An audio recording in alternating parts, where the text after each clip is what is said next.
Hey, Schmidlifers, welcome to the Midlife Schmidlife podcast. And welcome as today we are kicking off a new series that I am calling Reclaiming Midlife. Now, the concept was inspired by a meme that I saw on Facebook, and maybe you saw it too. If you haven't, go to the show notes. I will have it posted there.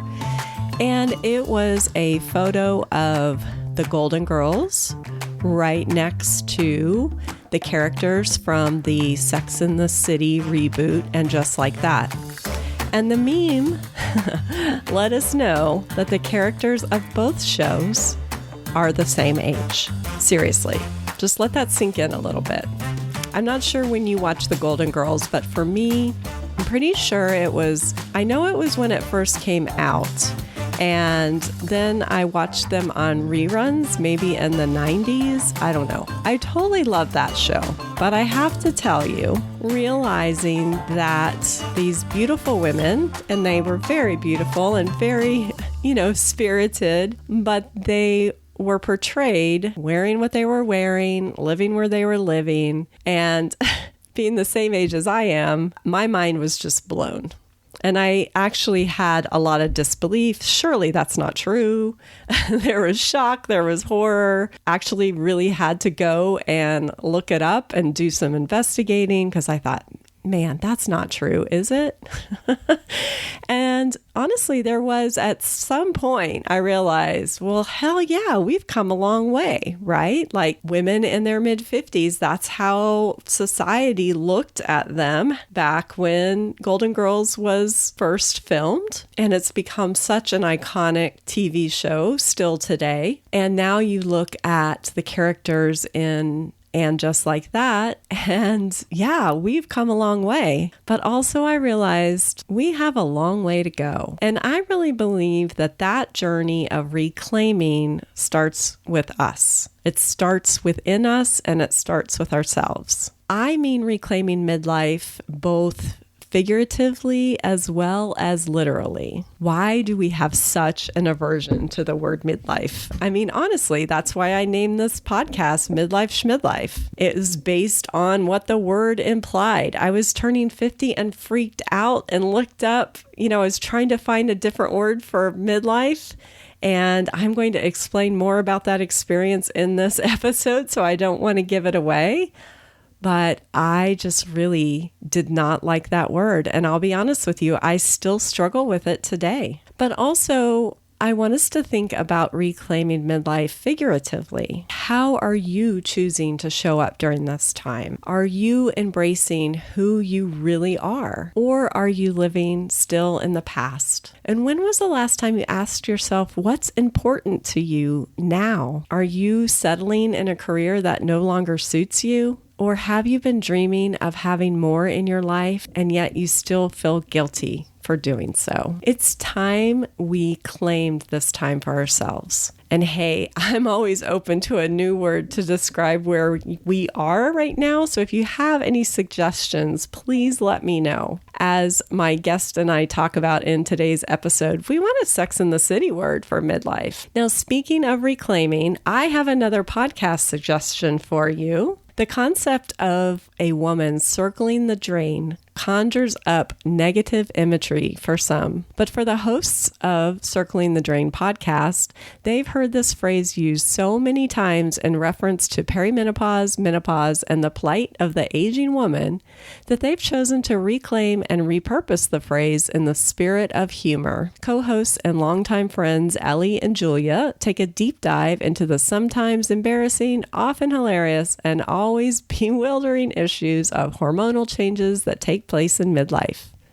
Through honest accounts, thoughtful interviews, and group panel discussions, their mission is to make you chuckle, make you nod your head in recognition, and hopefully make some scientific progress. Their episode from March 30th is called My Face is Falling, and it was with a board-certified family nurse practitioner and certified aesthetic nurse specialist.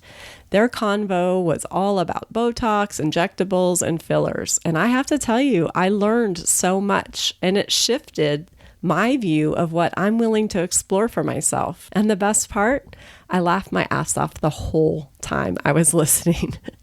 So be sure to tune into Circling the Drain podcast every Wednesday. Wherever you get your podcasts, you can find them there. Seriously, be sure to go and subscribe. And I'm really hoping to have Ellie and Julia on the show one time. I think we would have so much fun. Now back to today's episode. My guest is Grace Howes. Grace and I have many similar life experiences and also do similar work in supporting women over 40 with their business mindset. I've been very fortunate to know Grace through the Courageous Living Coach certification, and we've even met in person. And our conversation in today's show makes it feel just like yesterday that we were hanging out together. It was so much fun.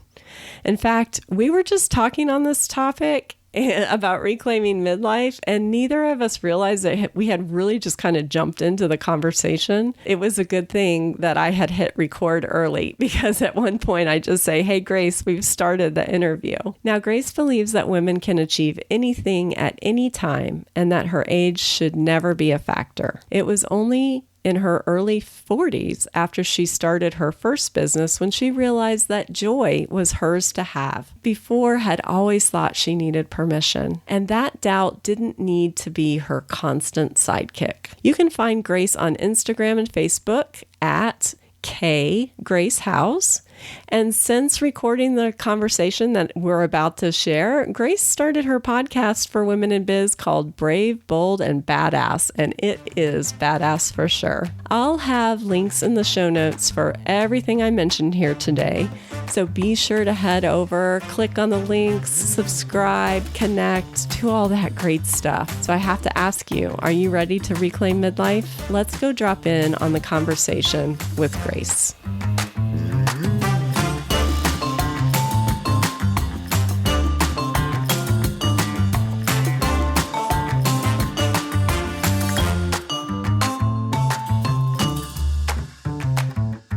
The main thing that started it was seeing that the Golden Girls are the same age as the Sex and the City reboot characters, right? And I had to double check this because I was like, surely that's not right? Like, surely that's not right. The very first episode of Golden Girls, Dorothy is 55. I'm 55. I do not own a moo-moo, and I do not live in a retirement community. Though it sounds lovely to be surrounded by your best friends, and like, that sounds amazing. No? Right now, I'm transitioning into supporting women over 40 as they transition into entrepreneurship. Right. So I've done that pivot. And I've been struggling to find a word to use to describe us other than midlife. Right.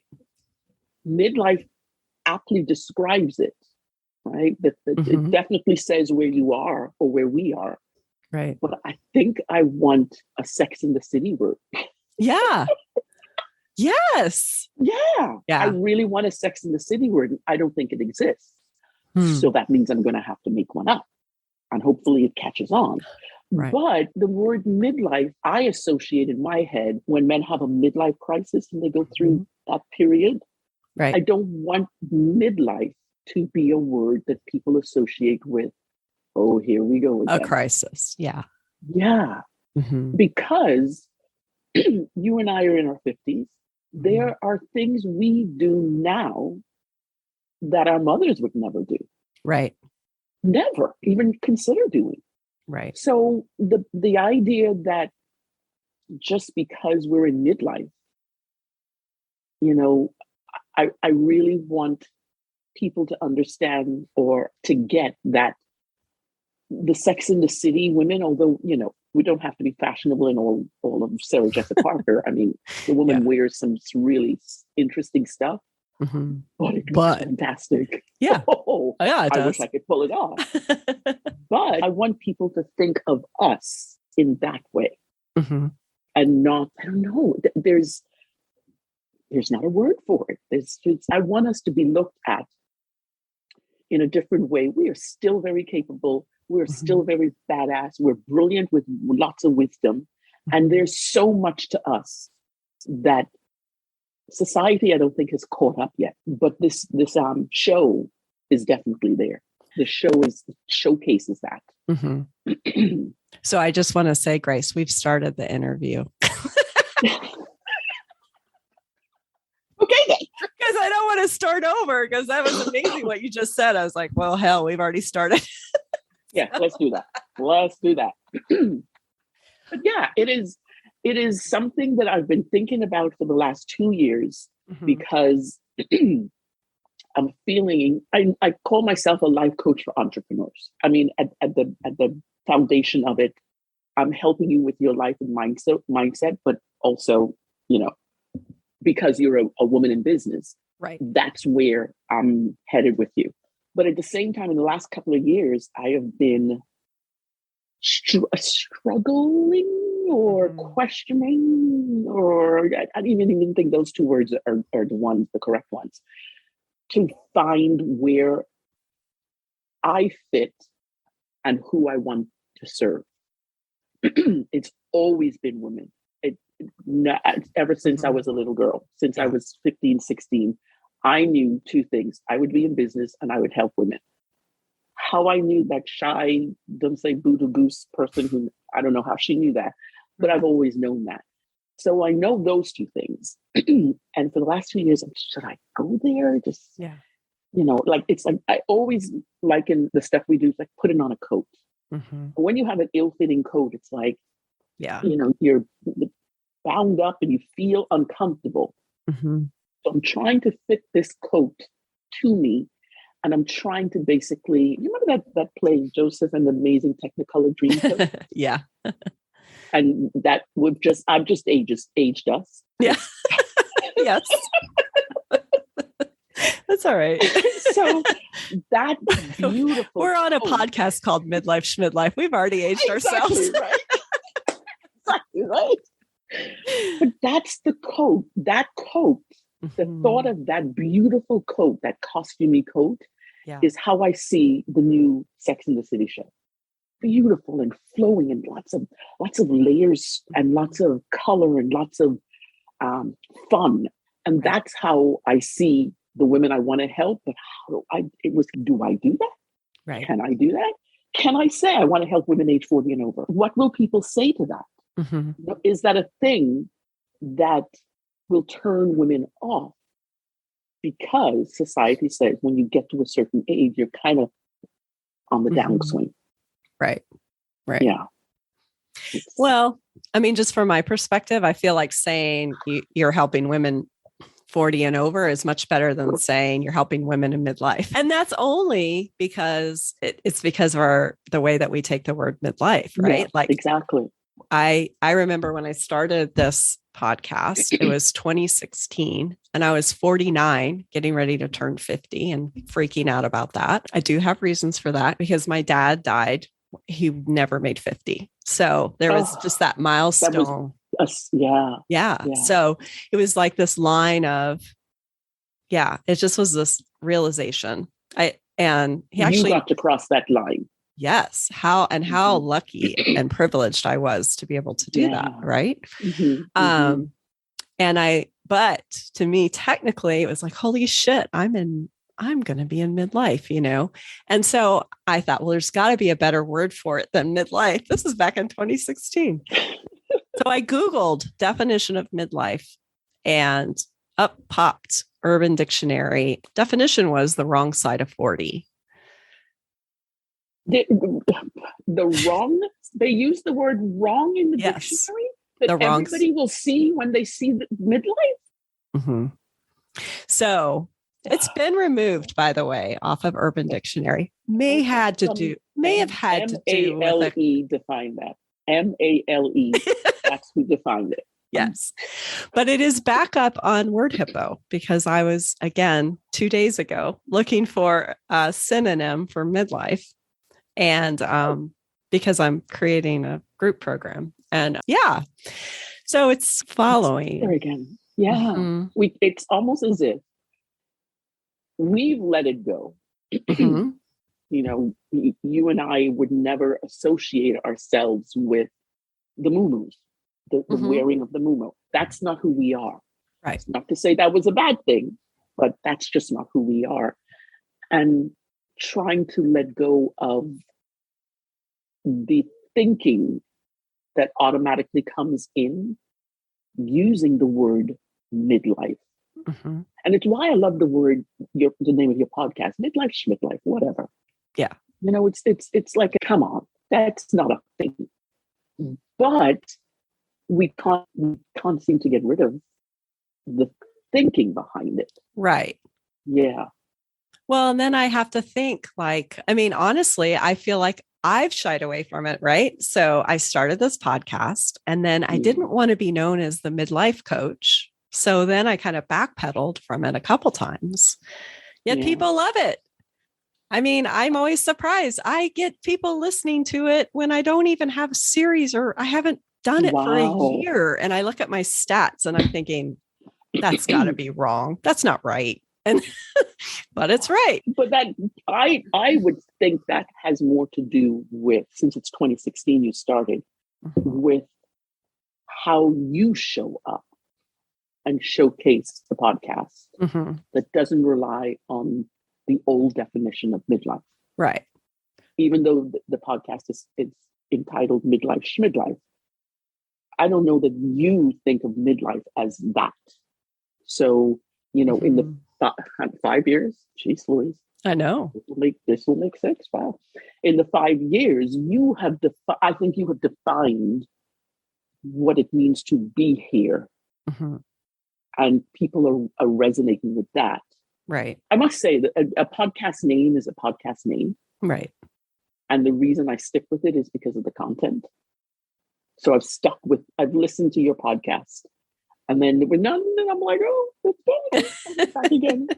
And I re-listened to some of the stuff, and I'm like, that is really cool. That is really innovative. That is really interesting. Some of the stuff that you got up to with the podcast. So yeah, way to go for restarting this again. I love it. Absolutely. Well, thank you. What stands out to me is when you were sharing that is I'm trying to form words as to all the many thoughts I had at one time that really, just as I came up with the name of the podcast to really redefine basically what midlife means. Maybe that's time for us all to start redefining it and not worry about what some Urban Dictionary / word hippo online male dominated, it really is up to us to start redefining what that means. And look, there might be women who are 55 and they are rocking the muumuu. Yay. Absolutely. Go. Yeah. Yeah. Put a belt on that thing and go swing yourself to do the muumuu thing. Exactly. And hey, having gray hair now, having your hair just be natural and go for it. Absolutely. I believe that we are more accepting of ourselves, but sometimes not out loud. Or to say not out loud enough. Yeah. Because you hear certain celebrities are rocking their midlife. And we're all for them. But it's the average woman who is still maybe in that mindset. Or not in that mindset, but in an environment that keeps them there. Right. Yeah. And that's the work that needs to be done, not necessarily to the person, but to her surroundings and the people in her life or that she's in contact with online, because everything is online these days. But maybe that's the work that needs to happen to reset. Yeah. Let's reset this thing. Reset the idea that midlife is, what did it say? The wrong side of 50? That's what it said. There was no other word synonym to you other than wrong? Wrong. And see that in and of itself implies incorrectness. You're not right. Yeah. There's something wrong. There's something wrong with you. I'm really gobsmacked. I know. I was actually really surprised to see it again. I thought that in this time period, between 2016 and 2022, there would have been a little progress. Wow. Yeah. And I have to call it out too, like my reaction to it. And then that comes back to, well, that's my place in it. I can't control what someone else thinks or puts up there or whatever. And we talk about the box or the environment that we're in. We only can control that from, I believe, the inside out. Like, exactly. Right. Yeah. Like, yeah. So Word Hippo, you can expect to have an email from me soon. Just saying. I literally, as you were talking just now, I'm like, I wrote down Word Hippo. I will be emailing you. Yeah. Absolutely. That is it's a call to arms. I think you're right. Petition going. I think you're right. We should. That needs to change and never to be used again. Right. I am actually disgusted by that. Yeah. I am actually, because it left and then it came back in again. And no one had the forethought to question the word wrong. That just seems. I mean, they could have said the other side of 40.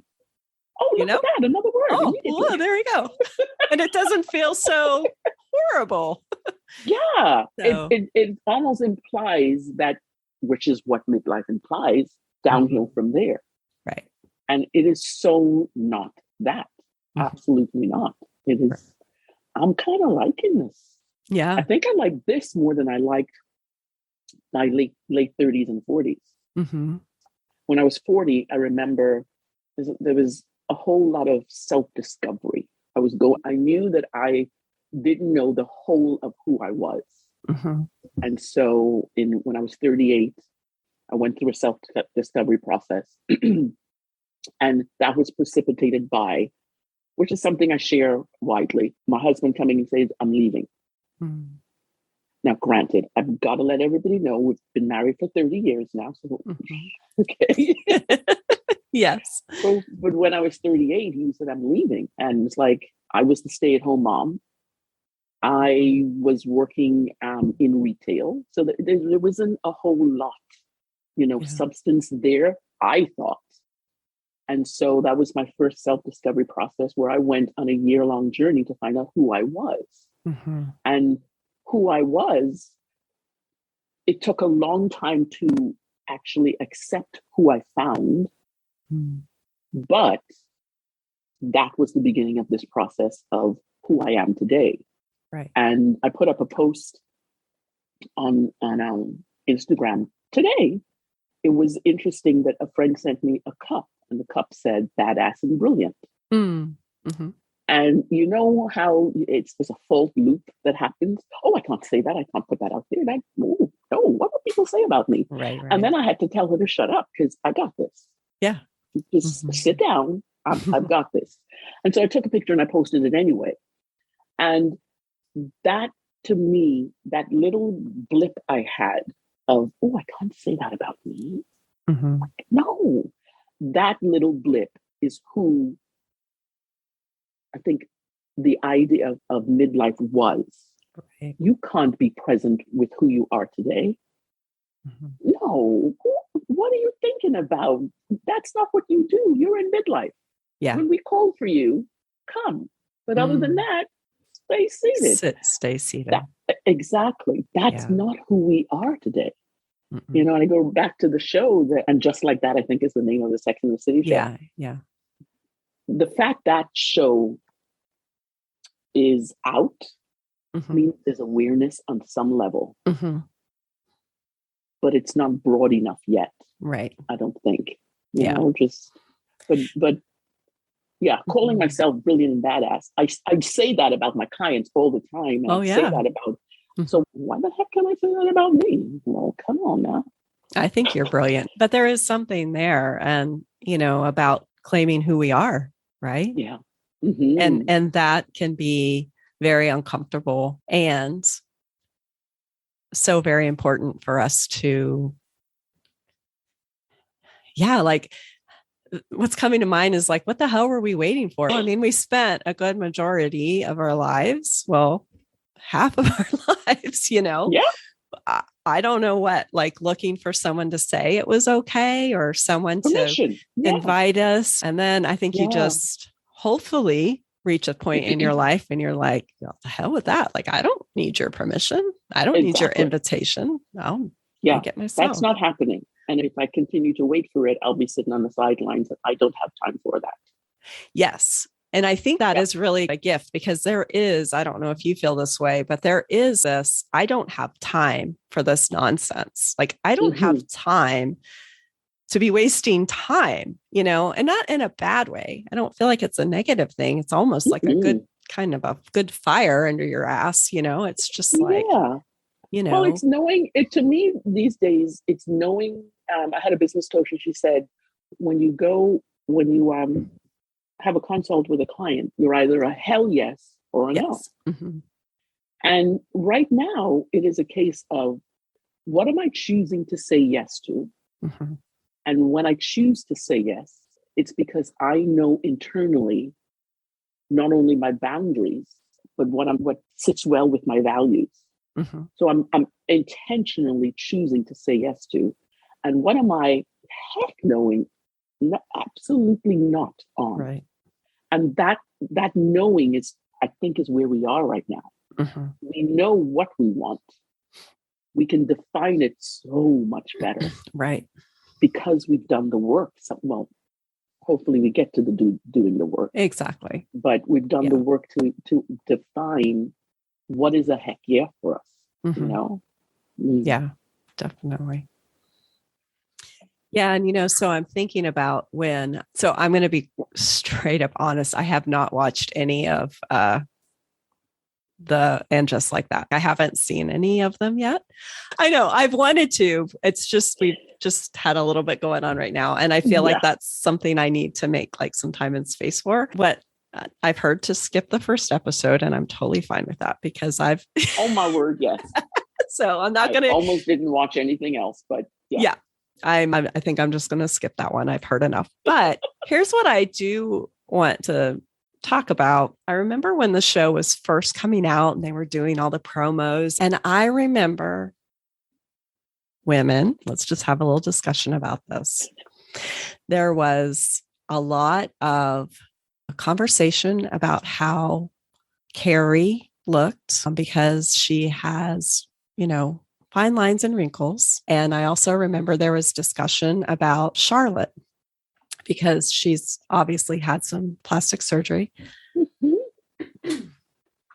And a lot of negative, it's just interesting to see negativity on both sides. So it's like, don't look natural, don't age, but most certainly don't get help for it, because you want a little help here and there. Exactly. Don't do that either. I think that's kind of bullcrap. I really do, because it goes back to the there's a way you need to act. Right. And for people, both doing it's doing the both sidesism. Right. That's happening, and that's when I think people need to say, heck no, put an end to it. Carrie can have her line. The woman is 50-something years old. Right. She's lived this life. Let her have her lines. And she's okay with it. Go for it. Yeah. And for the other one having plastic surgery, that's what she wants to do. Right. So I think the middle ground is step out of people's way and let them do what they want to do. Right? It's none of our business. It's none of the business. Yeah. No. And I think it's interesting that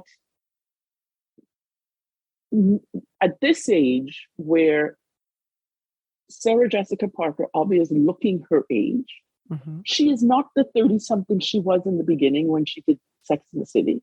Yeah. She is showing her age. And that's not a bad thing at all. No. And to knock her, I want to just scream at that. I know. I'm with you. I really just want to scream at the fact that why does anybody give a rat's butt about this 60-year-old guy with all his wrinkles? Right. No, Nope. They still get not at leading all. parts. They Up until whatever age. Yeah. And it's almost like there's a shelf you have to go on. Mm-hmm. I'm sorry. You put me on that shelf, I'm jumping off. Yeah. But you're not going to be able to put me on that shelf anyway, because Right. I'm going to escape you and I'm going to do what I want. Exactly. Know? And that's what both of these women are doing. They're doing Mm-hmm. what they want. And yeah, whoever has a problem with that, okay, that's yours. It's one of the things I say to my kids all the time, and they're really tired of me saying it. But when they bring up something that I can't control because that's your feeling, I will say, that's your business. That's your business. Yes. That's not mine. But when you bring up something that I can do something about because that's on me, okay, let's have a talk. But other than that, okay, that's your business. You don't like her lines, don't look at the show. I'm not going to sit here and act like I have never judged somebody's looks. I mean, yes, I've done it, not proud of it, but it's also something that I catch myself doing and realizing, all right, this is an internal, what am I trying to say? This is something I've bias. Yes. And it's something I've learned. Mm-hmm. And if I really sat and checked it, it's not a truth, but it's something that I've been led to believe. Exactly. It's something that you have been given and told that this is a truth. Right. And there's things we accept in society because we have to be a society of people who get along and do stuff. But at the same time, there are certain things that we have to realize are just not true and don't make it more true by just receiving it. And the check, that internal bias we have. I mean, I'm judged. Of course I'm judged. We are human beings. So that's part of our human condition. But in recognizing that the judgment is coming from within about ourselves, and it's not really coming from a place of objectivity. Right. It's really, and eventually it leads back to something we're not accepting in ourselves. Isn't that how it starts? Yeah, exactly. Yeah. So I don't regret the judgment, but I now know better. Right. Not to do the judging. Right. That's. And it's a time, when you catch it, it's okay. What is this saying about me? Like, exactly. It's not judging because an actress, and I can't remember her real name, but judging the character Charlotte because the actress decided to have plastic surgery. What is that saying about, whoever's making the judgment? Exactly. And the thing is, I don't, at the same time as the person is making the judgment, I don't fault them for making the judgment. Right. Because everybody has their own opinions. Their opinion happens to be wrong. That's my opinion of their opinion. Right. Right. But I'm not gonna, in learning about my own history of judgment, I can't judge that person for having that opinion. I can be really upset at them. There's emotions that I can go through in hearing that opinion. And I think that for me, that goes back to knowing myself so much better and knowing the things that I will tolerate and knowing the things that I have no control over, as you said before. I don't have control over that person's opinion. Right. And they're going to voice it regardless or not. Yeah. Yeah. Because they think that they have that right. But okay, that's yours. Hold on to that package, please, because I'm not accepting that package. Right. Oh, that's a good way of putting it too. I think it's important to remember that when you have that package, when you have that judgment of others, how that's really keeping you small, because that means that you're not willing to step out because you have a fear of being judged. Exactly. Which is interesting, the fear of being judged. It's a new realization for me. And taking that down to its nuanced level, the fear of judgment is not from others. The fear of judgment is on myself. So that was an interesting, what is that about? Right. Let's unpack that part of it and figure out, okay, what is that judgment all about? It isn't me judging others. it really was putting the mirror up. I didn't realize I put the mirror up. Yeah. So, there's knowing. I just think our age is just the most fantastic age. Because there's knowing that we get, there's wisdom I believe we have in knowing that, okay, I'm judging this person. Okay, what is that about? Right. What's it really all about? And I don't think it's compassion, but realizing that the person who's making that judgment on Charlotte, the actress, I don't have to judge them either. There's a whole lot of stuff in there. Oh yeah.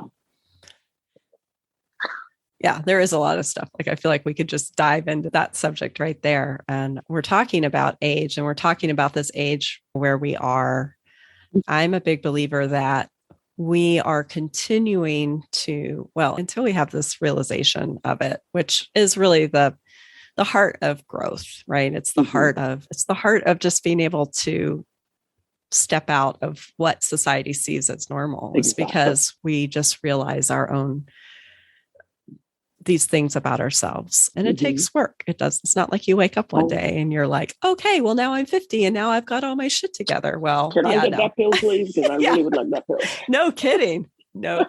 I'm 55 and I would still like that pill but I am a big believer that, especially with women our age, we are continuing to live by these rules that we learned when we were growing up.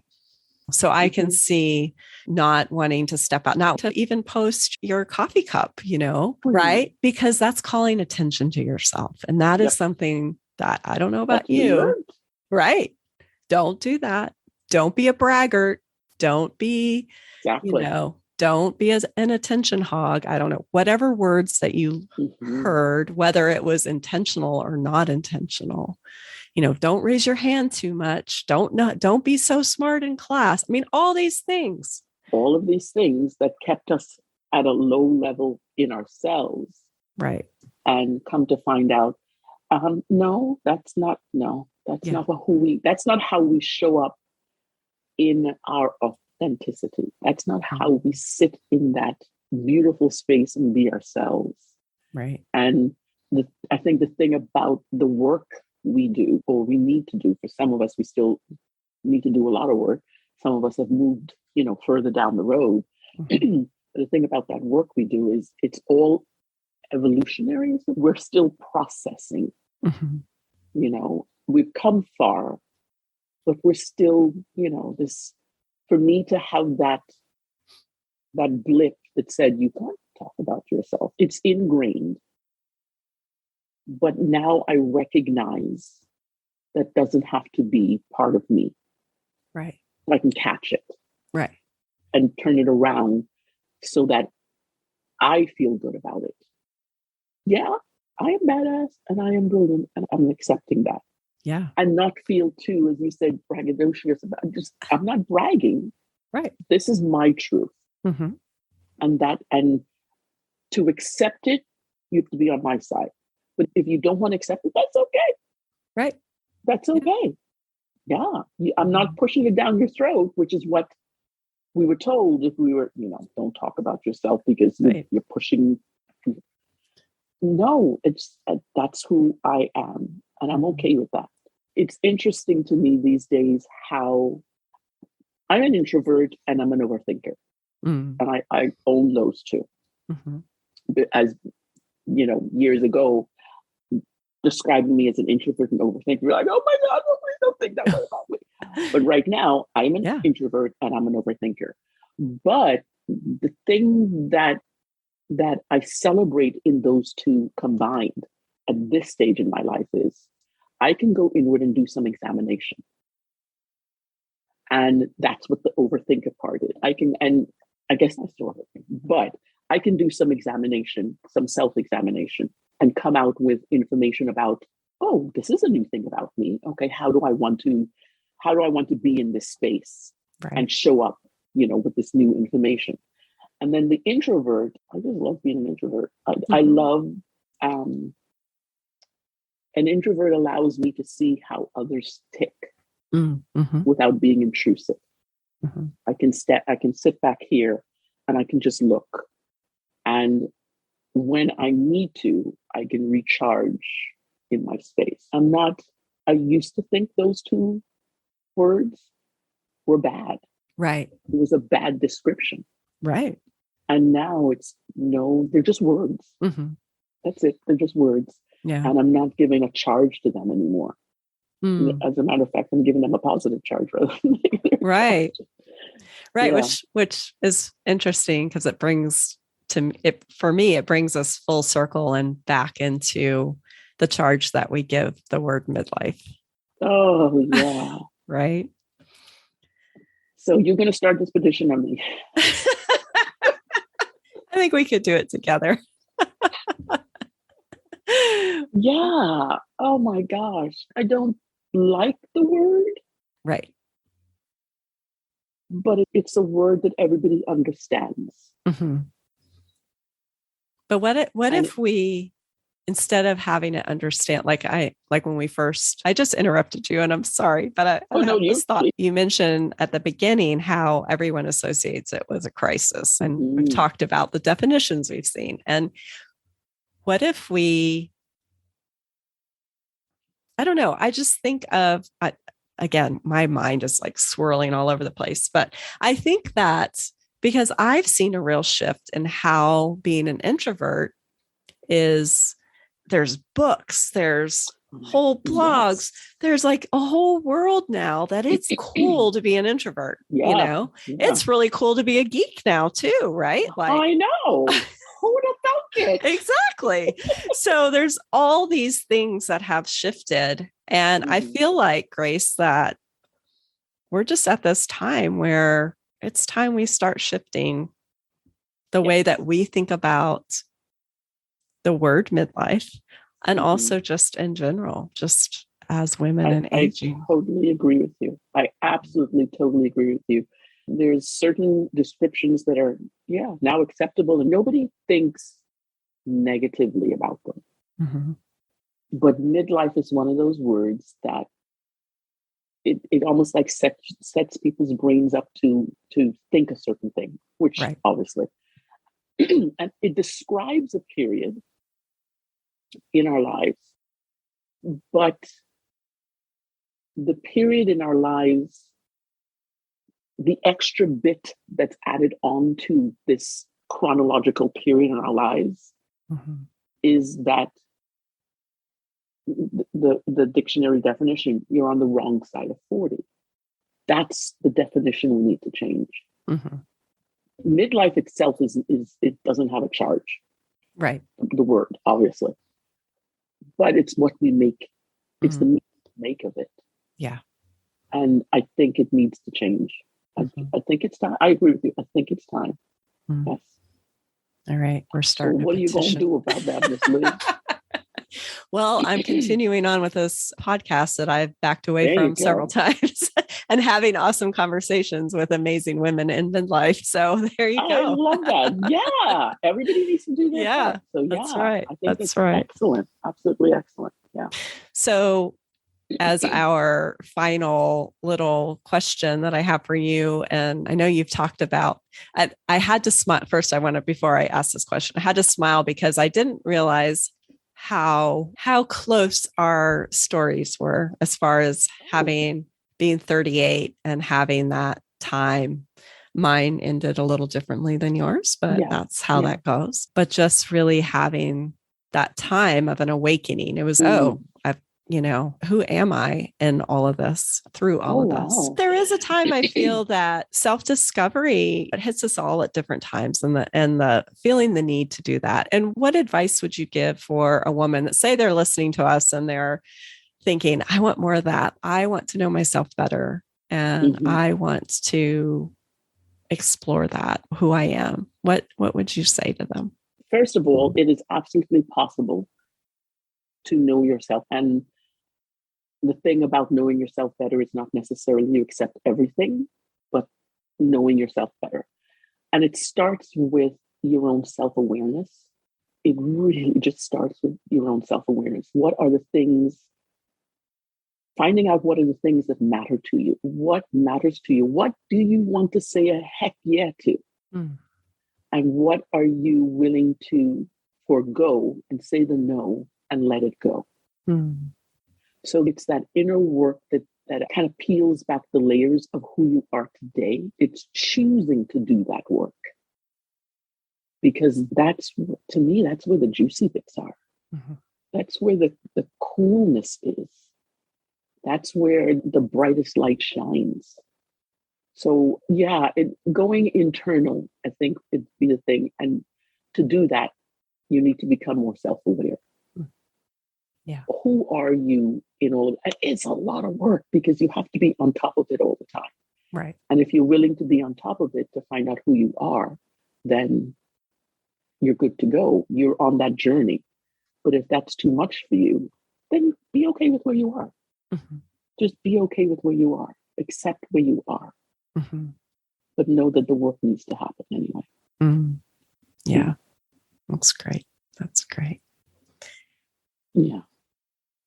I love that. This was awesome. Thank you so much for being here and being a guest. And it was awesome. It was awesome to reconnect with you. And I know it's been too long. It has been way too long. Reconnect on this, not podcasting. Reconnect more often. Just talk, because when you move into Florida, when we move into Florida, we don't have to talk about. We have lots to talk about. So we need to set up like coffee or tea chat, depending on the mood. Dependent upon the mood, you might see me with a glass of wine too. Well, I should say it has to be white wine now because red and my body don't go together. It happens. Damn, turning 50 shit. Seriously, really? Like you got to take that away too. I love a deep red wine. I cannot have it anymore. But anyway, that's okay. But yes, we do need to come in and have a chat. Let's do that more often. Absolutely. Thank you so much for inviting me. Oh, I love when you reached out and heck yeah. Yay. Heck yeah, I'm going to be doing this. Awesome. So yeah, this has been fantastic. Thank you so much, Liz.